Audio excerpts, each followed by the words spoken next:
আমরা বলছি তারপরে কেন হচ্ছে না? ও যদি মনে করে সে ধুপগুড়িতে তালিবানি শাসন হবে, ওকে উচিত শিক্ষা দিয়ে সত্য কথা। সামনে দিয়ে আপনারা যদি পারেন ওরা তাই বলেছে তো পরে হাজার তো বসে সামনে আসা কাউন্টা কি ছোট স্ট্যান্ডে যারা কাজ করে যারা ধুপগুড়ি বাজারের লোক ওরা নকলি এসে মারপিট করার জন্য আমরা মারপিটে বসি। আপনারা চলে যান, আপনারা চলে যান। শোনেন, তিনি বলছে ভাষা বোঝে, সেই ভাষা ওকে বোঝাবো আমরা, সেই ভাষা বোঝাবো। আমরা বলছি আপনাদের কোনো রিস্ক নাই, আমাদের সমাধান বোঝা। আমরা আপনাদের সমস্যাটা কোথায়? আমরা জন্ম এইখানে। পরিবর্তন যাত্রার বিজেপির মিছিল আটকাতে পাল্টা বিক্ষোভ তৃণমূলের। তুমুল উত্তেজনা ধূপগুড়িতে। তৃণমূল বিজেপির বচসায় অবরুদ্ধ হলো জাতীয় সড়ক। পরিস্থিতি সামাল দিতে রাস্তায় নামলো র্যাব ও বিশাল পুলিশ বাহিনী। যতই 2026 সালের নির্বাচন এগিয়ে আসছে, ধূপগুড়িতে রাজনৈতিক উত্তেজনার পারদ চড়ছে। বিজেপির পরিবর্তন যাত্রার র্যালি ও স্ট্রিট কর্নার হওয়ার কথা ছিল ধূপগুড়ি নেতাজি পাড়া এলাকায়। আর এই র্যালি আটকাতে আগে থেকেই গ্রামীণ পার্টি অফিসে জমায়েত করেছিলেন তৃণমূল নেতাকর্মীরা। গন্ডগোলের আশঙ্কা থেকে পুলিশ আটকে দেয় বিজেপির র্যালি, আর তাতেই মুহূর্তে অগ্নিগর্ভ হয়ে ওঠে এলাকা। র্যালিকে ঘিরে একদিকে বিপুল সংখ্যক বিজেপি কর্মী সমর্থকের জমায়েত, অন্যদিকে সমান তালে হাজির তৃণমূল সমর্থকেরা। ধূপগুড়ি ট্রাফিক পয়েন্টে মুখোমুখি অবস্থান থেকে শুরু হয় তীব্র বাকবিতণ্ডা, যা দ্রুতই উত্তেজনা রূপ নেয়। পরিস্থিতি এমন জায়গায় পৌঁছয় যে উত্তর পূর্ব ভারতের সঙ্গে যোগাযোগের অন্যতম প্রধান পথ এশিয়ান হাইওয়ে বেশ কিছুক্ষণ অবরুদ্ধ হয়ে পড়ে। রাস্তার দুপাশে সারি দিয়ে দাঁড়িয়ে যায় দূরপাল্লার গাড়ি। দুর্ভোগে পড়েন সাধারণ মানুষ। পরিস্থিতি নিয়ন্ত্রণে আনতে তৎপর হয় ধূপগুড়ি থানার পুলিশ। র্যাব ও বিশাল পুলিশ বাহিনী মোতায়েন করে উত্তেজনা প্রশমনের চেষ্টা চলে। শেষ পর্যন্ত পুলিশের হস্তক্ষেপে পরিস্থিতি নিয়ন্ত্রণে এলেও ঘটনাকে ঘিরে ধূপগুড়ি জুড়ে রাজনৈতিক টানাপোড়েন ও চাঞ্চল্য ছড়িয়ে পড়ে। আজকে জাতীয় সড়ক অবরোধ কেন? আজকে হাজার হাজার মানুষ আজকে জাতীয় সড়ক অবরোধের জন্য আটকে পড়েছে। কে দায়ভার নিবে? যাদের যদি কোনো দাবি থাকে প্রশাসনের কাছে যান। জাতীয় সড়ক অবরোধ করে এটা কোন ধরনের আন্দোলন? যেখানে জাতীয় সড়ক হাইকোর্ট পরিষ্কার বলছে কোনো অবরোধ করা যাবে না। এই অবরোধে রাজনীতি মমতা বন্দ্যোপাধ্যায় বন্ধ করে দিয়েছে।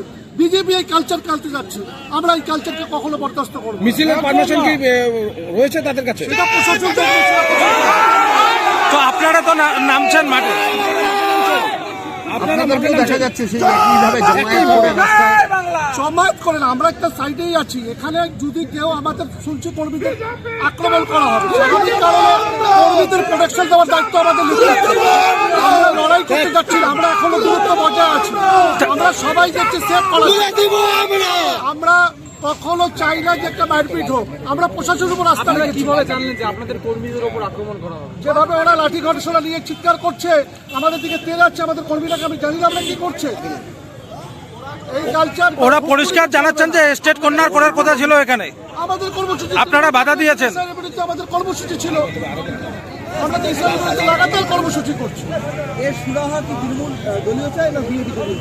সেটা যার দোষ সেটা বলবে। আমাদের আন্দোলন আমরা এসআইআর বিরুদ্ধে একটাও বৈধ ভোটার বাদ দেওয়া, সেই আন্দোলনের পক্ষে আমরা এটার জন্য আন্দোলন করছি।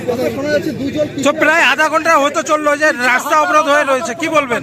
এখানে পিছল সরো না। আমরা আমাদের এসআইআর বিরুদ্ধে আন্দোলন, যেটা বৈধ ভোটারের নাম কাটা না যাক সেই আন্দোলনের পক্ষে আমরা থাকি। আমাদের এগুলো নিয়ে কোনো আলোচনা বলছে এই ঘটনাকে কেন্দ্র করে প্রায় আধ ঘন্টা হয়ে গেল।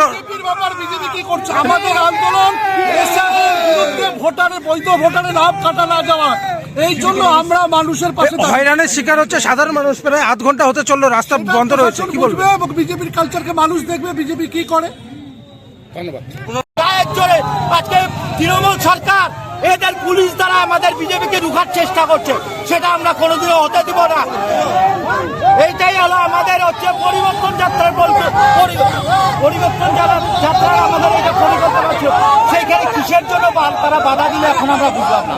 আমরা পুলিশ মানে আজকে আপনাদের কি কর্মসূচি ছিল? আমাদের ছিল পরিবর্তন যাত্রার সংকল্প নিয়ে আমাদের নানা জায়গায় স্ট্রিট কর্নার হচ্ছে। সেই স্ট্রিট কর্নার আজকে এখানে আমাদের নেতাজি পাড়াতে আছে। সেই সময় আমরা র্যালি করে আসলাম সুন্দরভাবে। আমরা আমাদের মতো র্যালি করে এখানে একটা স্ট্রিট কর্নার আছে, সেই স্ট্রিট কর্নার করব। হঠাৎ করে পুলিশ প্রশাসন কিসের জন্য আমাদের বাধা দিল এখনো আমরা বুঝে উঠতে পারছি না। ওদের কথা হচ্ছে কালকে টোটো ইউনিয়ন নিয়ে একটা ঝামেলা হচ্ছে। দেখুন, দল যে যার মতন করতেই পারে, তার মানে কি ইয়ে পারবে না? যেই ব্যক্তিগুলো বিজেপি করবে তারা কি আজকে এখানে কর্মসংস্থানে তারা যোগ দিতে পারবে না? আমরা এরকম সরকার চাই না। যেই সরকার যে তৃণমূল করবে তাকেই একমাত্র, তৃণমূল যে করবে তাকেই একমাত্র ইয়ে করবে, মানে তাকেই হলো সংগঠনের থেকে রাস্তায় দাঁড়াতে দিবে, অথচ যারা তৃণমূল করবে না তাদেরকে এই সংগঠনে, এইটা তো ঠিক না।